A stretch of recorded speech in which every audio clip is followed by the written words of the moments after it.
this meeting, please make their presence known. It's being recorded on Zoom, whatever. Roll call. Just introduce yourself, guys. I'll go first. I'm Lucas McCauley. I guess I can just read out first names and then introduce yourself and like all that. Casey. Hi, I'm Casey Scrima. I'm the engineering aide for the Department of Public Works. Okay. Patty. Patty Machado, Recreation Director. Nina. Nina Barrett from Applique Plaque. Ella. Hi, my name is Ella. I'm here from the Youth Climate Action Network, and I am our communications manager. Paula. I'm Paula Schnepp. I'm on the town council and I'm currently the vice president. Izzy. I'm Izzy Rudy. I'm part of the Barnstable Youth Commission. Juliana. I'm Juliana Riley, and I'm part of the Youth Commission. Griffin. I'm Griffin Bowden. I'm the town engineer for the town of Barnstable. Piper. I'm Piper Hunt, and I'm part of the Barnstable Youth Commission.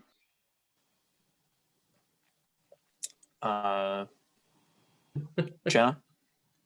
I don't know if she can talk because she's got laryngitis. Oh yeah, I don't think she. Yeah, all right. She's on the Youth Commission. Rob. Rob Stain with the Department of Public Works. Luke. I'm Luke, and I'm also from the Youth Commission. Madeline.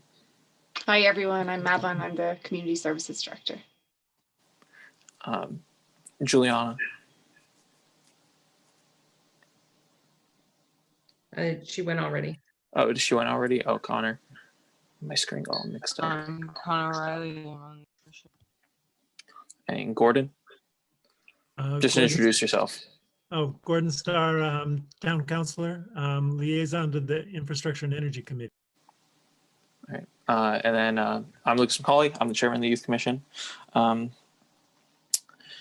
business. So this is just working on, so this subcommittee is for the climate change kind of for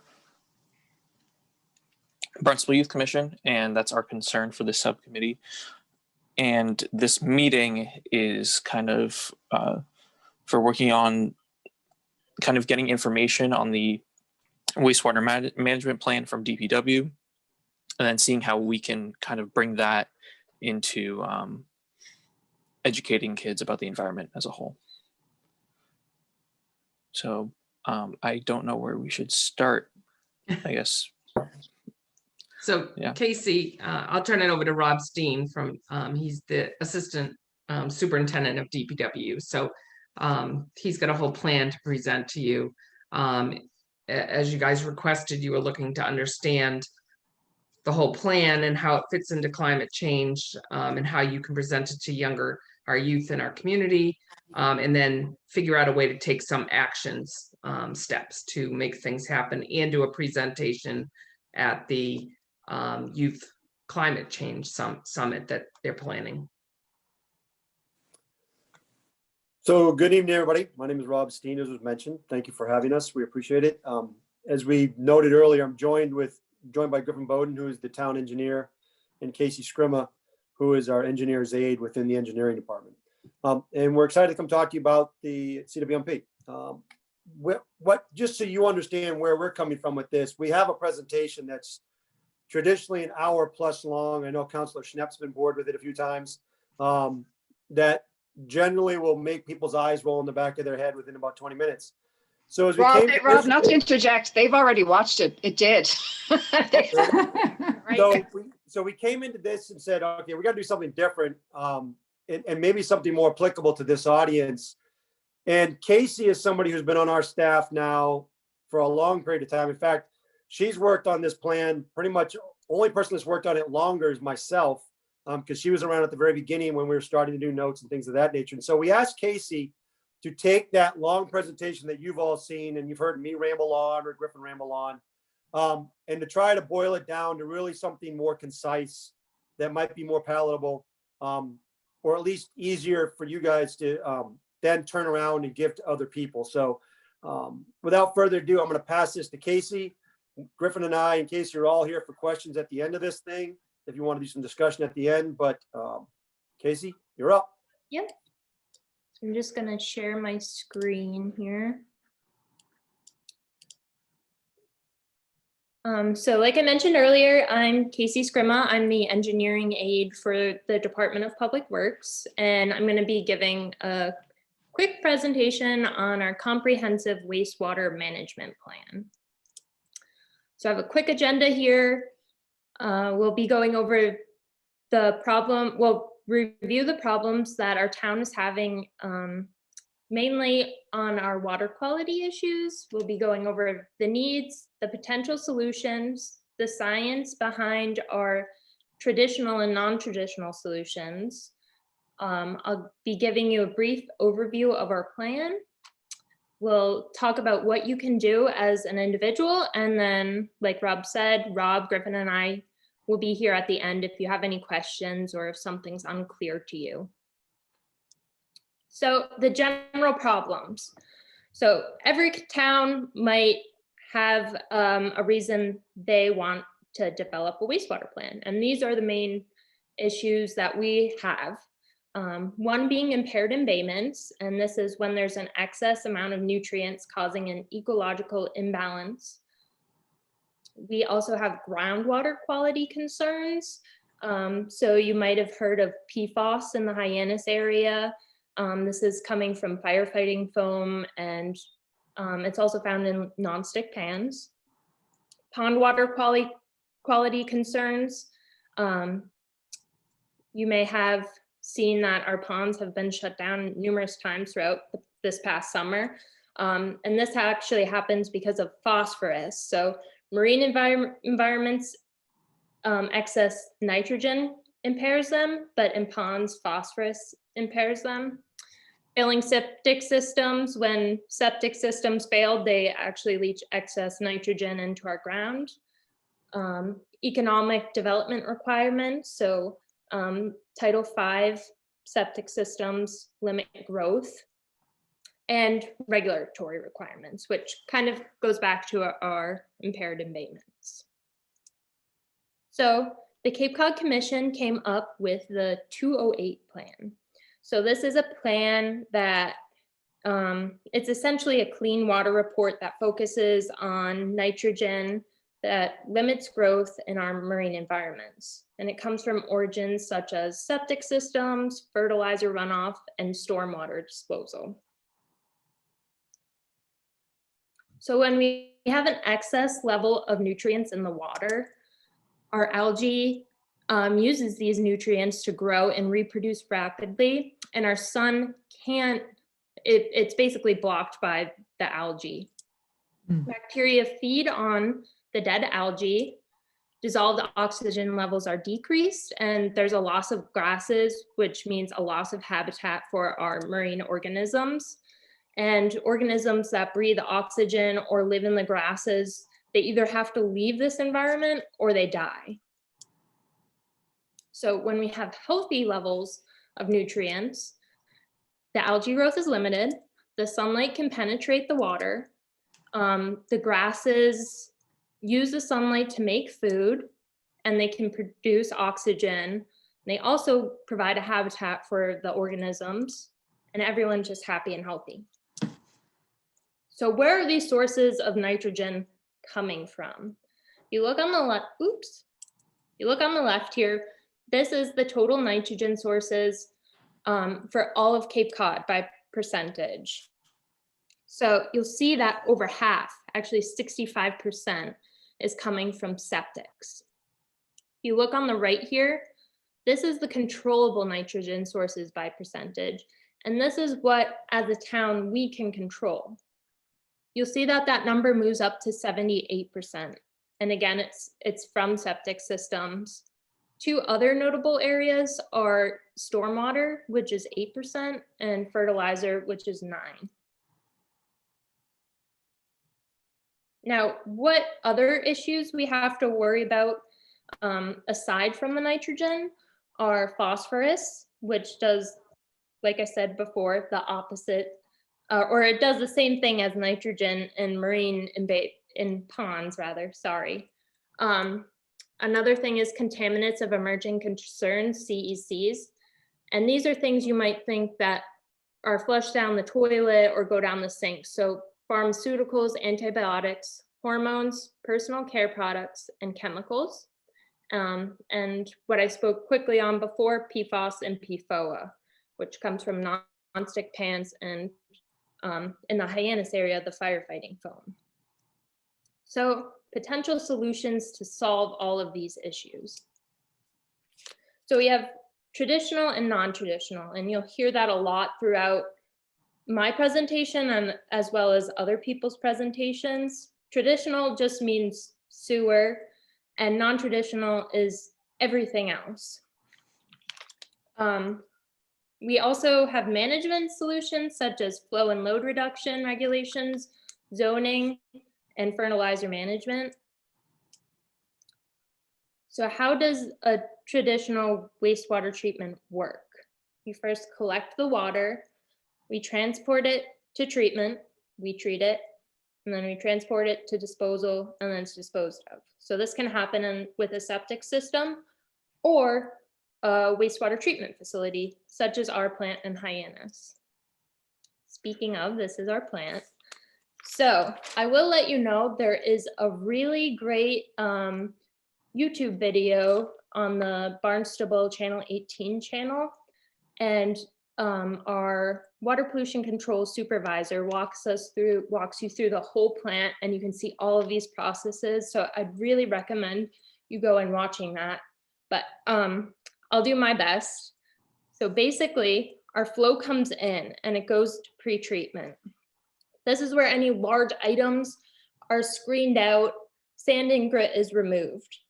Once that happens, we go into the primary clarifiers. This is where the wastewater goes and it just sits there. Anything else that might be in this wastewater settles out, and then it's moved on to the aeration tank. This is probably the most important part of this process, and I'll go over this in the next slide, but just know that advanced treatment happens here. We then, once it's done in the aeration tank, moves on to the secondary tank. And this is where the bacteria settles out from the wastewater. Now it's pretty much clean water. It then goes to our chloration tank, where it's chlorinated and disinfected. And then it goes all the way to our sand beds, where it just goes right back into the ground. So as I spoke of, this tank, what happens in this tank is a process called nitrification and denitrification. So basically, by the time nitrogen comes to our plant, it's ammonia. It's not easy to strip nitrogen from ammonia. So what we have to do is we have to nitrate it through aeration. This is when we add oxygen. Once we add oxygen, it turns into NO2 and then NO3. We then, once we have a bunch of NO3, we cut off the oxygen, making an anoxic zone, and we add carbon. Basically, what happens from here is the bacteria will go after the oxygen and the NO3, and then nitrogen is released as a gas. So we just spoke of the traditional wastewater treatment, the sewers, but the same processes happen with non-traditional solutions. So right here is a PRB. And basically what happens is a trench is dug, and then an inorganic carbon source is put in. Wood chips is a good example of this. The nitrogen-rich water goes through this, and then denitrification happens. So that exact same process we just spoke about. Casey, I'm sorry to interrupt. What is a PRB? So thank you for asking. It's a permeable reactive barrier. So it's just an alternative form of treatment. And I can probably send over our little sheet that has all of the language for everything. So then we'll move over to this. This is a fertigation system. And basically, instead of fertilizer, nitrogen-rich groundwater is pumped and it's used to fertilize a lawn. So this is great for golf courses, and that's something we're thinking about. Yarmouth actually utilizes this system on their golf courses. Over here we have dredging, and this basically opens up inlets to allow tidal flow flushing, which releases nitrogen. Right here we have a UD toilet. So this actually separates liquids from solids. Urine contributes to about 80% of nitrogen and 50% of phosphorus. So the idea behind this is separating that liquid and then treating that solely, thus removing more nitrogen. And then lastly here we have shellfish. So with this, shellfish do not absorb nitrogen from the environment, they filter feed it. And once they filter feed, the nitrogen's incorporated into their tissues and the shell. And how we remove it is simply just removing those shellfish from our marine environments. So now we'll move on to the plan. So this plan is a big traditional plan, so sewer plan. You'll see phase 1 red, which is 0 to 10 years. Phase 2 green, which is going to happen in the next 11 to 20 years. And phase 3, which is 21 to 30 years. See this big gray section here? This is actually our current sewer system that's installed right now. Now, in addition to our plan, we also have a non-traditional focus area in the 3 bays. We have the Cotuit Bay Inlet dredging, which we just finished up phase 3 of, which was removing the tip of this island here to allow for that tidal flushing. We have Mill Pond dredging, which is a pond that's currently silted in. Ponds can typically remove about 50% of nitrogen, but because this pond silted in, it's only removing about 11%. So the idea behind this was to dredge it and get it back to a healthy state. There's also cranberry bogs in this area, which there's talks about turning them into ponds or floating wetlands. We have Warren's Cove, where we're talking about utilizing that as the shellfish nursery. And then the Barnstable Clean Water Coalition has basically a pilot study with alternative septic systems along this river, which basically they're testing to see how much these alternative septic systems can remove, how much nitrogen they can remove. In addition to all those, sorry, Casey, Go this ahead. is all in Marston's Mills area, right there off in the 3 bays. 28? Yep. Okay. We I'm also just helping them know where it is in Yeah. the town, because they don't necessarily know where 3 bays are. Oh, okay. So this is, I believe right here is the Oyster Harbors Bridge. So if you're familiar with that area. And then this is just 28. We also have PRBs, which we spoke about earlier, and stormwater treatment. And this kind of just puts puts this all into one photo. This one, they're both the same water. One is treated with shellfish and one is not. So our goal is to have our embayments looking like this. So what can you do to make an impact? So I know you guys probably don't think about your septic system, but remind your parents to check your septic system and get it pumped out every 3 to 5 years. Composting kitchen waste, any food, grease, it should not be going down the drain. That can inhibit the bacteria from eating the sludge in the septic system. And composting is actually really fun, and I have a compost bin, and then in the spring I throw it into my garden and my plants and vegetables are happy. So it's actually a really fun thing to do. Again, avoid the garbage disposals, dispose of chemicals, medicines, bleach, and hazardous materials properly. Transfer station actually has hazardous waste collection days, so it's a great thing to take advantage of. If you own a boat or your friends own a boat, don't dump your boat sewage over water. We have pump out boats for that reason. Use natural dishwashing and laundry soaps. So you can actually go to the store and it will tell you if it's low in phosphates. So that will help limit the amount of algae growth in our environment, and apply less chemical fertilizers, pesticides, and herbicides to your lawn. But the greatest thing that you can do is support your local wastewater management plan, educate your family and your friends on this, and really understand how important it is, because without these plans, our water quality will not get any better.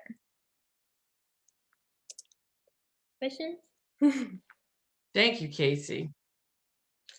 Well, that was a little better than the last time.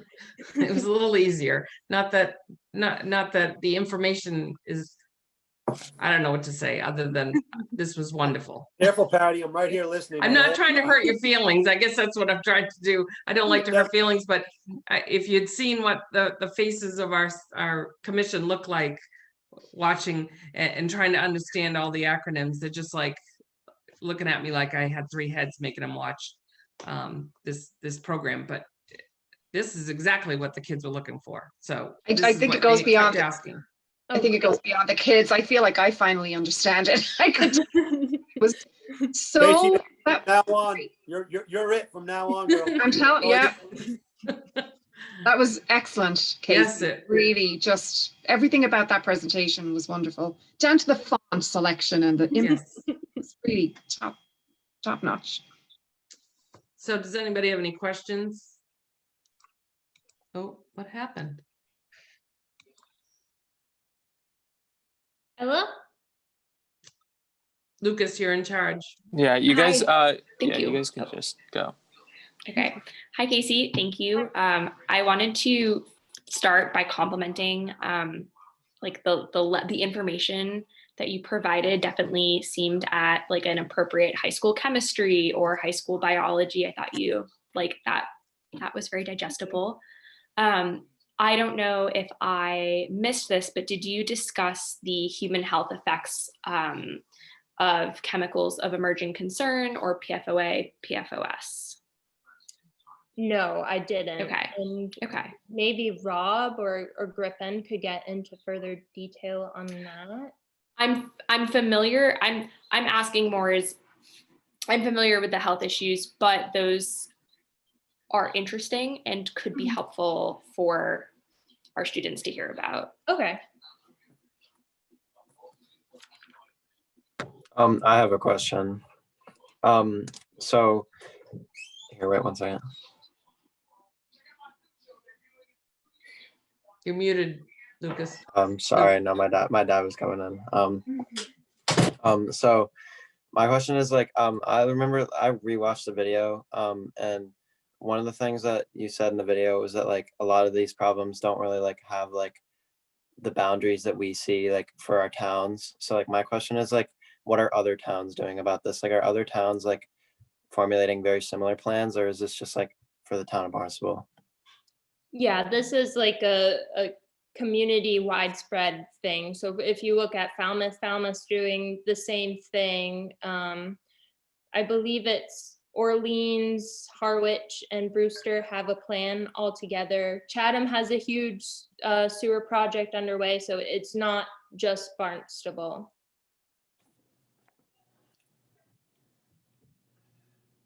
So I have a question.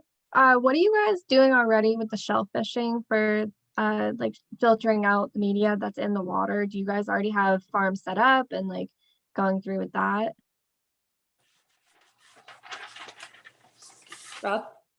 So on the shellfishing front, we're working with MEA on that. So the Marine Environment Affairs Department within the town manages shellfishing in town and works with the commercial fishermen on it. What we do from the engineering side is try to create an environment in which they can be successful.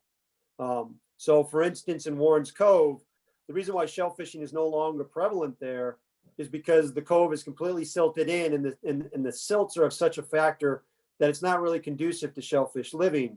When we talked to MEA about that, they were sort of lamenting that fact at one point. And we said, well, look, we're engineers. We can go dredge that area out, make it back to an acceptable habitat for shellfish, and then reintroduce them there. So our take to it is less on the biological side, more on the physical environment in which they operate in, and trying to make sure that environment's conducive for them then to be able to do the biology they need to do. And what we're thinking on in Warren's Cove is to use it as sort of a nursery for shellfish, actually, because it's warmer, it's higher up in the embayment, gets lots of nutrients. It's a great place that's protected to do grow out, and then take those shellfish stocks, bring them down lower into the bays to the nursery farm, to the farms that are down there, and go further down there. Did I ask you a question, or did I just go right around it? No, that answered it. Roger that.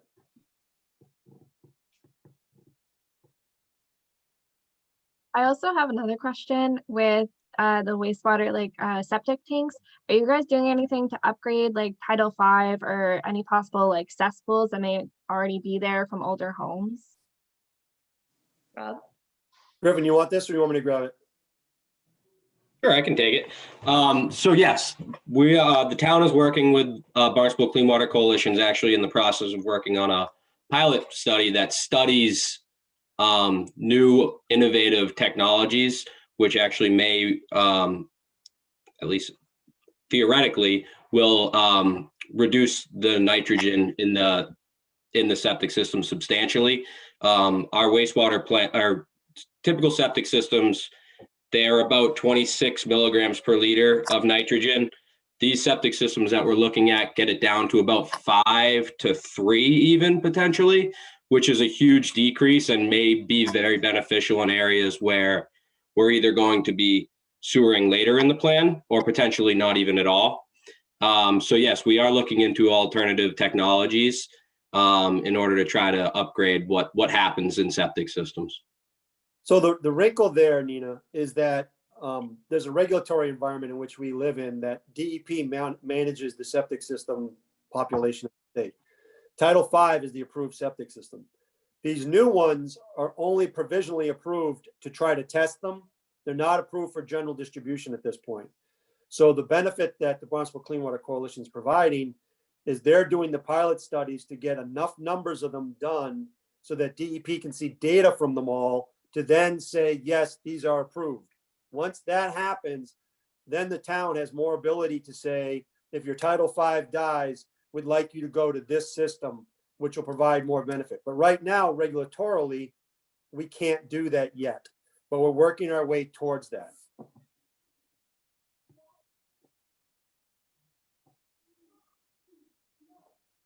Would you guys say there's like a top like 3 bullet points that you'd want the public,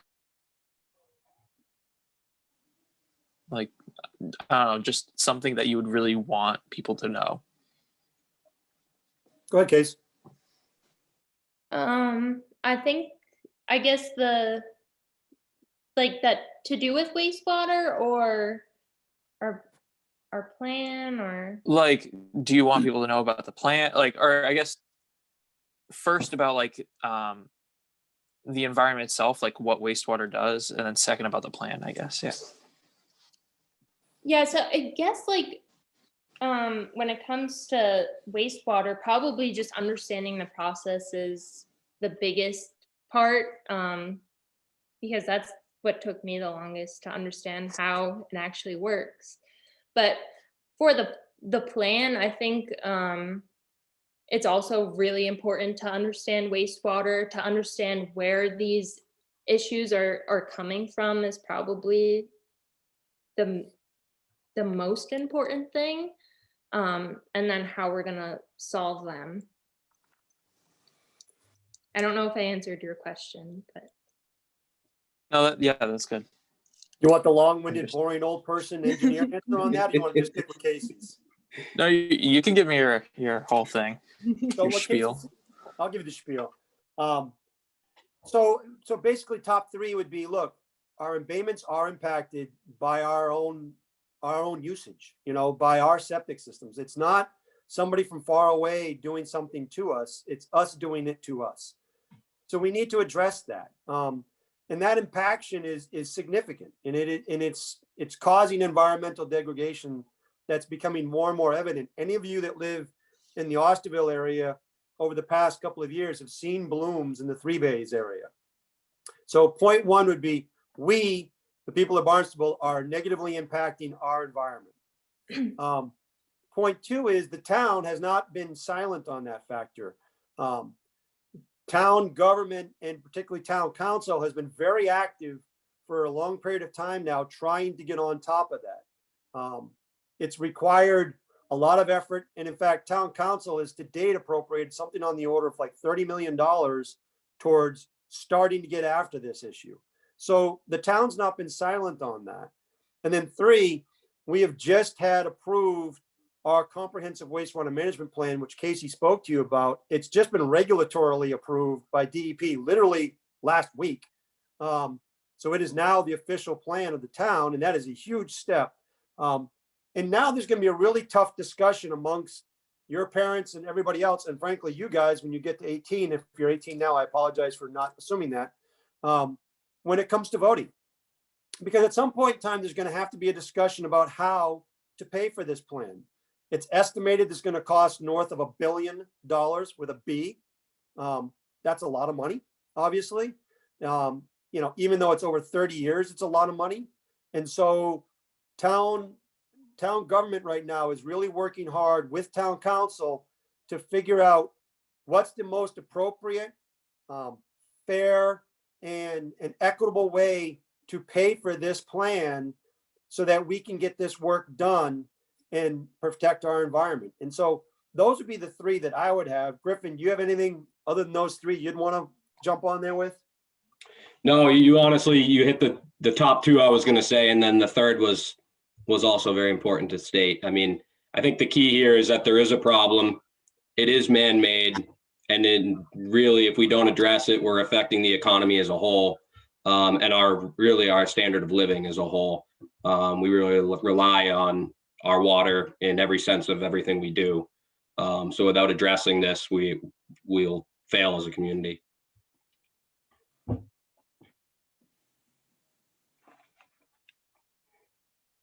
Okay. Go. I just had a question about the water quality with the ponds in Barnstable. Are you guys mainly focusing on ways to prevent worsening water quality, or are there also actions in place to like dial back some of the higher stuff like nitrates or phosphorus that's causing the algae blooms? Griff, why don't you go on this one? All right, I'll take this one. So combination. So the plan does address certain locations to remove septic systems to address ponds. A lot of the ponds in town, unfortunately, are in the later portions of the plan. A lot of the affected ponds are in the later portion of the plan, and that's really because of geography. They're just far away from where our wastewater treatment plan is, so it's going to take us time to get there with a sewer. Other things we're doing in the meantime to try to mitigate that are looking at the IA septic systems that we talked about, which should help with some of the nutrients if they are realized and they work as we expect they're going to. The other thing we're doing is we have developed a pond management program where we're studying ponds that are impaired. We have scientists from UMass Dartmouth working on this on two of our ponds right now. Where they're studying what's happening in those ponds, and they're developing management plans, which will identify what needs to be done in order to make these ponds healthy again.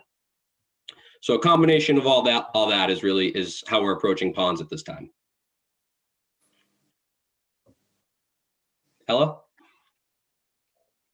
Thank you. I'm wondering if there are any upcoming opportunities for public comment on this plan. I can take that, Rob. Okay. So we just, as Rob just alluded to, we just went through the regulatory process where this was out for public comment.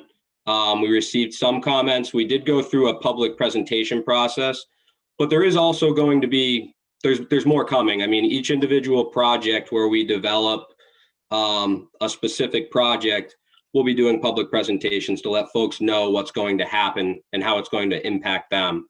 You know, each project individually needs to be voted on to appropriate money. So at that time, there's an opportunity for public participation. You know, we're not going anywhere. We're still here. There's always the opportunity to call the Department of Public Works and talk with one of us. So as far as a formal comment period, that actually just happened. But there's going to be plenty of other opportunities for public outreach and comment. So there's a nuance in what Griffin said that's important that you understand, is that you saw those areas in the plan that Casey presented, the red, green, and yellow.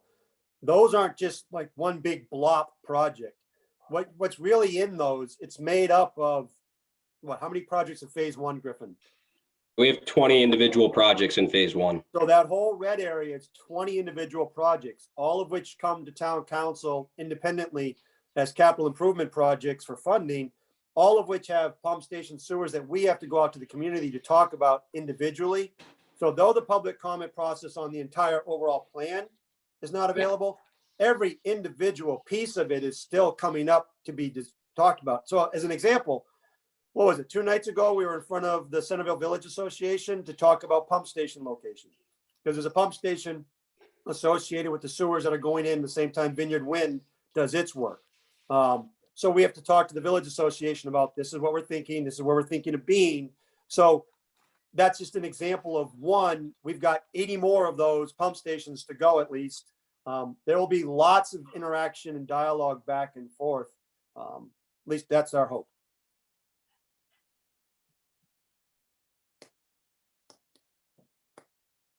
I see Luke.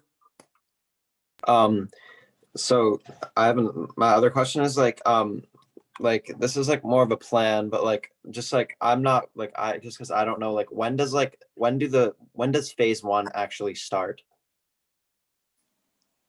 It's a really good question, Luke. So phase one starts really right now.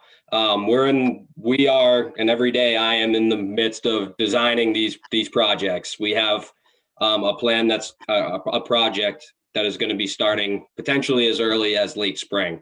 So we're really in the implementation mode at this point. We got through the regulatory process of developing the plan, getting the plan approved. And we have been at the same time kind of on a parallel track designing portions of the plan. So that once we got regulatorily approved, which again just happened literally a week ago, we're ready to move and start installing sewers and start installing infrastructure in order to make this plan happen. So let me piggyback on that for a second. And just a thought for you guys as I'm sitting here looking at you as an audience and thinking about this. You know, I'm a civil engineer by trade. Griffin's a civil engineer by trade. Casey's soon to be a civil engineer because she's working hard on that degree right now. Right, Casey? Yes. So you guys are all probably sitting here thinking this is someone else's plan and someone else's thing. This is a 30-year plan.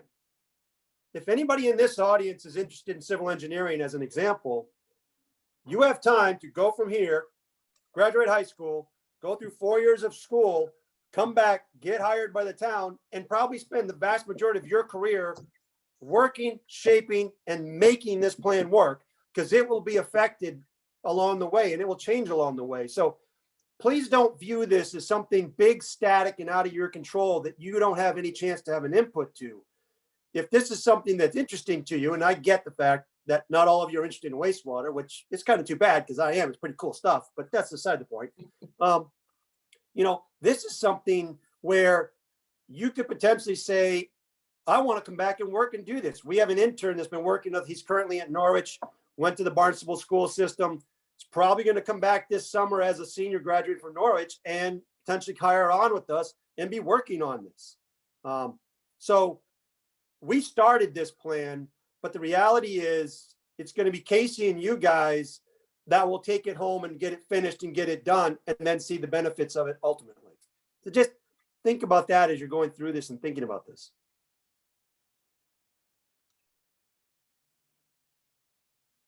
Patty, you're muted. Some of them are very interested, Rob. Rock on. Nina obviously, and some of the others are interested in this long term. They're really concerned about climate. Yep. Rob, also great plug for civil engineering. Hoorah. So just to backtrack a little bit on a previous question I had with the septic systems, the new one that you talked about, is that going to be more, is that going to cost more money for homeowners when they replace their Title V? Because I know that in some places when they got a microflash system, like keeping up with it and everything else was a lot more like costly. So why would people want to switch to a different septic system? I'll take it. So good question. Very good question. And you definitely should come talk to us about civil engineering. But that's beside the point. So this system is different than some of the other ones. One of the things we've advocated for a lot with these IA systems is the more passive, the better. And what I mean by that is the less input the homeowner has to do, the better. A number of the systems that currently are out there, and you're sort of alluding to that, require extensive aeration and homeowner testing and management. And what we found is homeowners basically get tired of it and shut them off. And they're more expensive on top of that. So what's going to probably happen when I was first on Cape Cod back in the 90s, and Patty probably remembers this, and Gordon probably remembers this, and everyone else here is probably too young to remember it. But, you know, we were here when we had all cesspools, and how that changed is regulations changed, and all of a sudden Title V systems had to be put in. I will not be surprised if as these things mature, once there's viable technical systems to be utilized, and right now there's not, that's what we talked about earlier.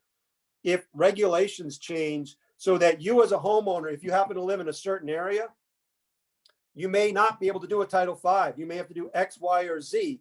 So you would have to put that in. Now, that said, we need to make sure these things are designed in such a way, and that's the engineers here, that they are passive systems. And what you'll look at, the system that Barnstable Clean Water is looking at now, it's effectively an existing septic system with a wood chip box in the middle of the whole thing.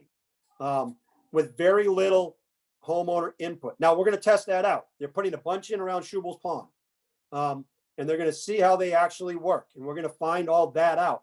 But that's an excellent point, and that is the kind of stuff, again, to plug engineering, that's what we do, to say, look, you know, there's a problem, let's go fix it. Did I nail that, or did I kind of miss it completely what you're going for? Yeah, just one more question. What's the actual name of this new septic system that you're coming out with? Do you know the name, Griff? I don't know its actual name. I was really hoping you weren't going to ask that. I can certainly dig it up. We actually have a worksheet on it that has some information. We can certainly share that. Gordon, do you know it? I think it's Nitro. I think it's Nitro as well. I didn't want to be wrong, but I think that's what it is as well, Gordon. I was going to call it Fred because I couldn't remember. So.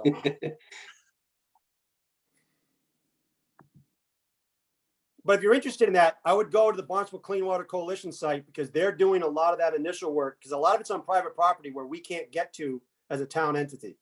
So they can do things we can't do. So it's been a really good partnership with them on that. What else can we answer for you?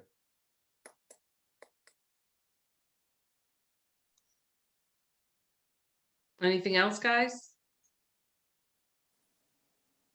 I have another question. So like, since we're like trying to like put on like the event that's like more like geared towards youth, like I feel like a lot of like youth who would hear about this would, like you said, like probably feel like it's more like over their head and it's probably not something that they can like actually like help out with. So like, what would you say to like somebody who is a kid who thinks that way, and like how would you personally respond to that? Me? Yeah, or anyone, yeah. Well, let's all three of us do it. I'll go first. I guess I would respond kind of the way I did, is that, you know, think of the timeline on this. This is a 30-year plan. So, you know, I'll throw it out there. I'm 53. 30 years from now, I'm in my 80s. I'm not still here working on this anymore. You guys, 30 years from now, you can all do the math in your head, will be right in the sweet spots of your careers or towards actually the backside of your careers, and be the ones that are actually responsible for getting this done. So though we're starting this plan, it's Casey and you guys that we're going to pass the torch to, and Griffin will be around for a bit of it, to say, you guys, this is something we're passing to you guys. Now you run with it. And if you've got better ways to do it and can think of better possibilities, by goodness, do that. So that would be one thing. And then sort of the bigger issue of science is unattainable or this is unattainable. All I can say to you is, look, I wasn't the brightest kid in school by any means, but it's not unattainable. You gotta want it. You gotta want to look at it. You got to spend time with it. You got to ask questions about it. It's something anybody can want to do. You could also want to go into finance. Finance personally for me is not a thing, but some other people are. I mean, it's not something that's out of your reach by any way, shape, or form. And if any part of this is still feeling unattainable, drag us in front of you wherever you need us to be and pepper us with questions till it makes sense. Griffin, why don't you go? Yeah, the end of what you said, Rob, hit right what I was going to say. It's that, this is something that interests you. There is absolutely a career opportunity in it. And as the earlier question, this is not a Barnstable issue. This is not a Barnstable, Yarmouth, Falmouth issue. This is Cape-wide. This is Southeastern Massachusetts issue. This is definitely an opportunity to make a career in this location if you want to. If that interests you, like Rob said, it doesn't interest everybody, but if this is something that interests you, there's definitely an opportunity and you can make a difference. Casey? Yeah, I agree with what both of you said. Like 5 years ago, I did not know what I know now, but it interests me and I work towards it. And now I did a presentation in front of all of you where, like, if you told me I was even doing this a year or two ago, I would have been terrified. But when you put in the work because you care about something, it's definitely attainable. So what you all should know is this is Casey's first presentation in front of a live group ever on this topic. Literally. Luke, did we get at that for you, or is that still feeling like we're talking over it? Yeah, kind of. I was like more or less like, I was like kind of like maybe talking about like more like specifically like what we can do, like, because like personally, like I'm not like super interested in something like this as a career, but I was just like more or less like referring to like what can we do as just like an ordinary like average person, like what like what can the average person do, like so well, I think it's more like, how do I get, like, you're interested, Luke, but how do you get your other friends to jump on board to follow, to be with you and care about it, even though they're saying how do you get them to really care, because we need to get people to care. So I would do it this way. Probably this is broad enough that there should be a hook for basically anybody out there. So for instance, if you're a surfer, I'll just, or a windsurfer, or somebody that uses the environment, or maybe you're a fisher person, maybe you like fishing. This has a direct effect on you because of the environment we're talking about does it. If you're someone, as I talked about earlier, that's into finance, let me tell you, trying to find a way to pay for a $1.4 billion plan is not easy. There's all sorts of finance issues there. If you're into, if you're into construction, if you're really not into all the science stuff, but what you're into is construction stuff, we're about to do $1.4 billion of construction in town. If, there should be something in it for, if you're into the science side. There's a lot to this. And if it's dismissed outright, then we're failing and we need to come and talk to y'all. Because there's a lot there that I would hope somebody could sink their teeth into. But the most important part is you asking that question and saying, how do I make this something palatable for my peer group so that my peer group would be interested in it? Because that's going to be key. Sorry, Ella, I just jumped on you. No worries. I wanted to add, in addition to looking towards your own futures, summer is around the corner and when the neighborhood pond has a no swim notice because of an algal bloom, that's disappointing, that's immediate, and it grounds the issue in real life. I grew up down the road from Hamlin Pond, seeing notices that I couldn't go fishing with my dad, or like it's not a good idea to take the kayaks out. That's kind of a really, I think many of us have had that moment. Many of us have the neighborhood pond. We jump in with our friends on a hot afternoon. So if looking towards the future is a little bit too abstract, or looking at kind of like a meta community problem doesn't resonate, there's always, how does this affect your life as a young person, or somebody who surfs or sails or swims or goes fishing? How does this affect you every day? And that might be an area where you guys could take action, is when we actually have a pond closed down. You know, this is when you can really hit home to your peers. You know, it's like, no, can't come swimming. You know why? Let's do something about it. You can help us make something happen. Even if it's one-on-one, you're talking to your friends, you know. Are there any plans of making like a curriculum and infiltrating it into the schools and just educating more people about these issues? So we had conversations, about a year ago with the school about that. And then everyone just got busy with COVID and everything else like that, and it kind of fell apart. Absolutely happy. I mean, any one of us come in and work with the school on that, if that's something that people have an appetite for. Again, we were talking about it, and then COVID came along and kind of kicked us all in the rear for a while here. But now that we're starting to come out of that, I think would be totally amenable to that. Yeah, one thing we do, not necessarily the high school students, but we do engage college students and sponsors like senior design projects for engineers. And we actually focus on this plan when we do that. So we'll say, your senior design project is going to be to work through the design of this portion of this plan, and that really starts to educate those folks as to what the problem is and really how to solve it. So that is one way that we've tried to do that, at the college level.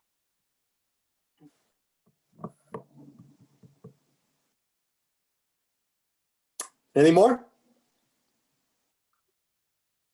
Going once, going twice. Lucas, am I allowed to get out of here now?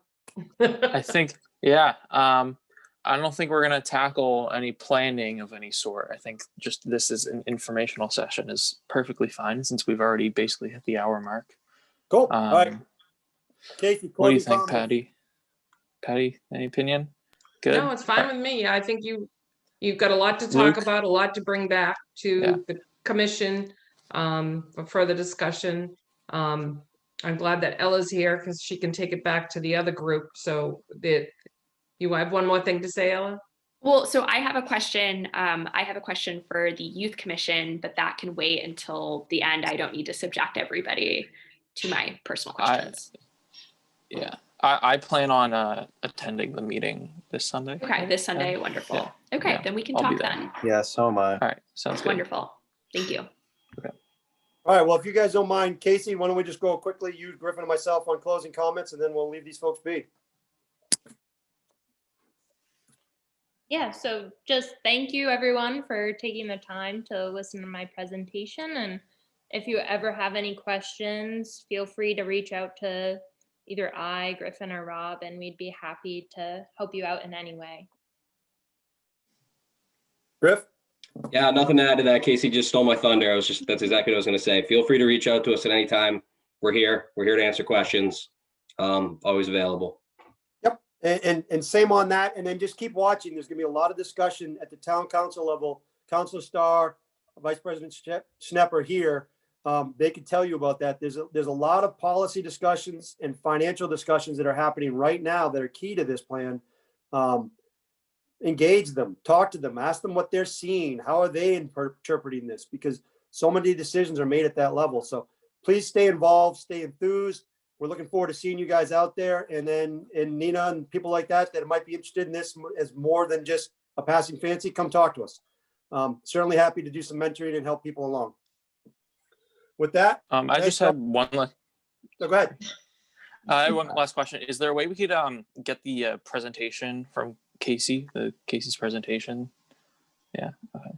Yeah, I can send it along. Okay. Thank you. So this All right. has been videotaped, so we Yeah. will be able to show it, send it out to the other commissioners that are not present, and give you an opportunity to look at the whole presentation and write down other questions, and you can reach back out. I can't say enough about how much I appreciate all of you being here for this discussion. I think it's invaluable for our future in the town of Barnstable and on Cape Cod and New England. So, you know, everybody's involvement is going to make a difference. Patty, I echo everything that you just said. I think this has been really inspiring just to see, you know, your understanding from the youth, you know, of the importance of stewardship and sustainability here. And, you know, the town manager, when he talks about this, it's always about the quality of life, because sometimes it seems so far removed from our day-to-day lives. And yet, you know, a lot of what we enjoy living on the Cape, we have taken for granted, but ensuring that it's going to be there for future generations. I mean, that's part of our ongoing responsibility. And it's a lot to absorb and process. It's extremely complex. I think that's something that, you know, our town manager wants to ensure that as town employees, as members of boards, you know, as residents of our community, that we understand it's not just a Barnstable problem. It, you know, impacts our entire region. But, you know, we've got to focus on solutions. And I think, you know, part of that is understanding it, taking the time, and helping influence others. And, you know, you're the adults of the future, but you can help influence your parents, your peers. And I think that's where you really are playing a very pivotal role in this. So this is an ongoing conversation and an ongoing process, as has been mentioned. It's going to go on for many years. And I think just keeping engaged and, you know, having active discussion is going to be really important. So I just want to thank all of you. And Casey just totally knocked it out of the park. I mean, it was phenomenal. I'm going to send you the recording to Rob, and everyone will send this, but you know, you've got to give more presentations. That was amazing. So thank you. Don't tell them that. Nobody would ever have known. No, you did a great job, honestly. Thank you so much, We Casey. heard it now, Casey. You can't hide anymore. And what an amazing you role model. did such a good job. Now you'll be out there all the time. Yeah, I mean, it's such a great role model and, you know, lesson to all of you, you know, like Rob said, in a couple of years, that could be you. You all are amazingly articulate speakers. You've got passion and enthusiasm and drive, and that's what our community needs. So thank you. Cool. And thanks to Rob and Griffin and you too. all of you. Thanks, everybody. This is getting sappy. All right. Thanks again. Well, have a good night. Go have dinner, everybody. Thank you want to adjourn? Lucas, you need to adjourn. Yeah, we can adjourn. Do we want a motion to adjourn? Yeah. Yeah. Someone may make a motion. I make a motion to adjourn the meeting. Oh, sorry. What's the second? I need a second. Juliana, do you want a second? I second. Raise your hand if you want to adjourn. That looks like all in favor. All right. Thanks, guys. Thank you all. Have a good one. Hi, thank you. Good night, everyone. Good night.